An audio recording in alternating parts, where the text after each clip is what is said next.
Les réseaux sociaux, les écrans, les notifications. Difficile de rester concentré longuement sur un texte, une activité, sans papillonner sur son smartphone ou sur Internet. Vous avez l'impression de vous disperser? Vous n'êtes pas les seuls. De là à parler de troubles de l'attention, il n'y a qu'un pas. L'attention, c'est ce qui nous permet de faire le tri entre nos pensées internes et des stimuli externes. Notre attention n'est pas illimitée. Elle peut être amoindrie par le manque de sommeil, la prise de certains médicaments, la condition physique, l'état psychologique, autant de facteurs qui diminuent nos performances cognitives. L'usage d'écran, télé, ordinateur et surtout smartphone participe aussi à la chute de notre attention, et ce, dès le plus jeune âge. Une étude menée auprès de 2300 jeunes enfants et publiée dans la revue scientifique américaine PLOS ONE montre l'impact du temps d'exposition aux écrans sur leur capacité d'attention.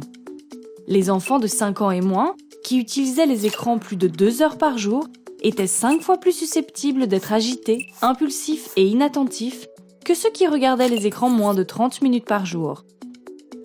Doit-on pour autant tirer la sonnette d'alarme? Certains médecins et professionnels de santé le pensent.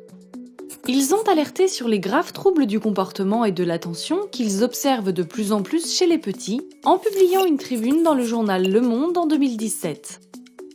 D'autres scientifiques sont moins catégoriques. Des expériences montrent même que les étudiants d'aujourd'hui ont les mêmes capacités de concentration que ceux de 1935. Les chercheurs ne sont pas les seuls à se pencher sur notre attention. Les plus grosses entreprises du monde s'y intéressent aussi. Les réseaux sociaux sont en effet conçus pour nous garder captifs en stimulant notre attention en permanence. Entre les likes, les notifications, les retweets, mais aussi la couleur des interfaces ou la forme des boutons, tout est calculé par les ingénieurs de la Silicon Valley pour nous faire rester et nous vendre toujours plus d'espace publicitaire. L'attention, ça se cultive. Par exemple, à travers la méditation. Le lâcher-prise peut en effet aider à être plus serein en apprenant à se concentrer sur une seule tâche à la fois, pour éviter le stress du papillonnage.